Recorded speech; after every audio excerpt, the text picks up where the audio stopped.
Et pendant qu'on est dans un pays où les gens manquent de tout, donner des sommes aussi faramineuses à un dirigeant futile de la France, est-ce qu'on peut balayer ça d'un revers de la main? C'est pas parce que je suis d'accord avec ça, mais parce que on a accédé au pouvoir et on a constaté un certain nombre de faits et qui, justement, motivent mon maintien dans le combat. C'est que nos dirigeants sont soumis à cette pression-là que nous ignorions. Et la réalité, c'est ça, quand on parle de France-Afrique.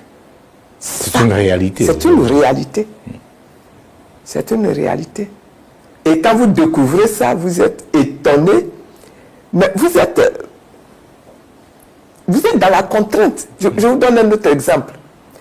Pendant longtemps, n'est-ce pas, il y a un président, je ne vais pas donner son nom, mais qui dit que ici, là, dans nos pays de l'Afrique francophone, même l'ordre du jour du Conseil des ministres, il fallait le soumettre à la France. Et c'est la France, c'est le gouvernement français qui vous dit, dans votre ordre du jour, traitez cette question. Ne traitez pas telle question. Et si vous traitez telle question, traitez cette question-là dans ce sens. Et les chefs d'État africains ont exécuté ça pendant des années. Et ceux qui ont refusé d'exécuter ça, soit ils ont été tués rapidement, soit ils ont fait l'objet du coup d'État, dont le président Gbagbo a fini par être victime d'un coup d'État ici. C'est ça.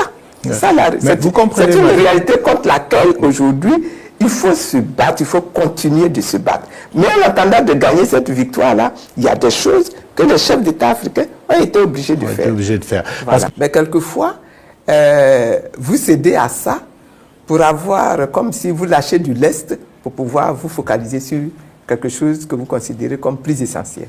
C'est ça. Voilà.